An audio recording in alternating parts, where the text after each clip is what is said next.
Hey there, I want to talk about something that doesn't get spoken about very often. The experience of trying to heal from something that never really gave you an ending. No final conversation, no clear explanation, no moment where everything suddenly made sense and you could finally say, okay, now I understand what happened. Instead, there were questions, loose ends, silence where you thought there would eventually be answers. And I think one of the hardest things about this kind of pain is that it doesn't always feel dramatic. Sometimes it follows you quietly. You continue with your life.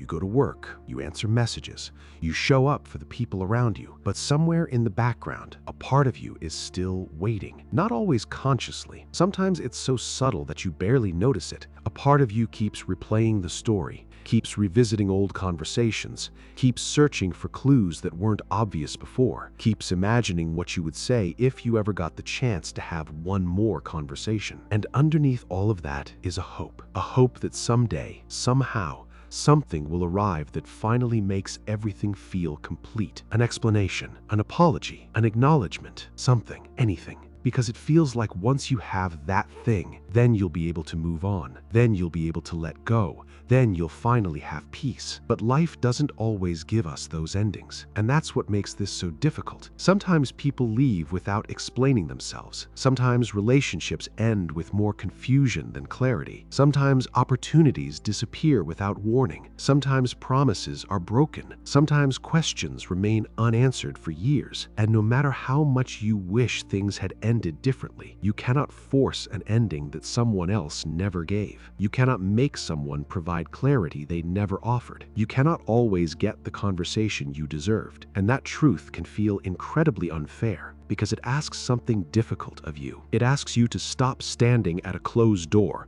hoping it will suddenly open again. It asks you to stop waiting for a conclusion that may never arrive. And somehow, despite all of that uncertainty, it asks you to keep living, to keep moving forward, to keep building a life that isn't entirely dependent on getting the answers you wanted. And that isn't easy. In fact, it may be one of the hardest forms of healing there is. Because healing with closure feels neat. Healing with closure gives your mind something to hold on to, a reason, an explanation, a sense of completion.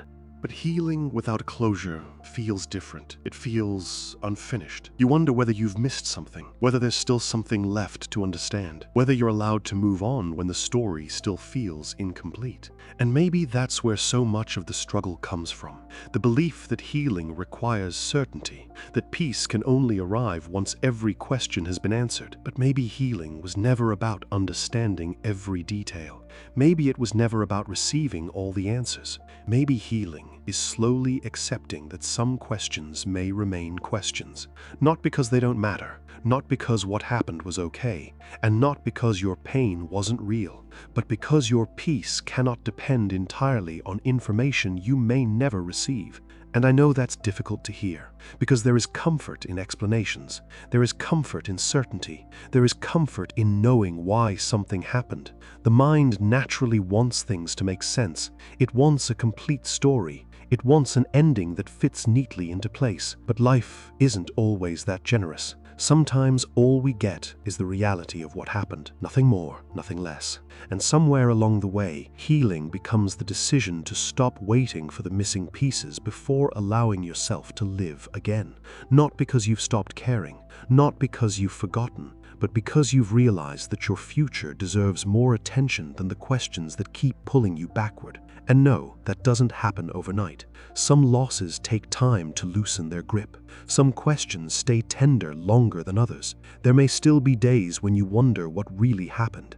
Days when an old memory resurfaces and brings back the same confusion you thought you had already worked through. That's normal. That's human. Healing without closure doesn't mean never thinking about it again. It doesn't mean the unanswered parts suddenly disappear. It simply means they no longer control the direction of your life. It means gradually making room for peace, even while some questions remain. And maybe tonight you don't need to solve every loose end. Maybe you don't need one final answer. Maybe you don't need the perfect explanation.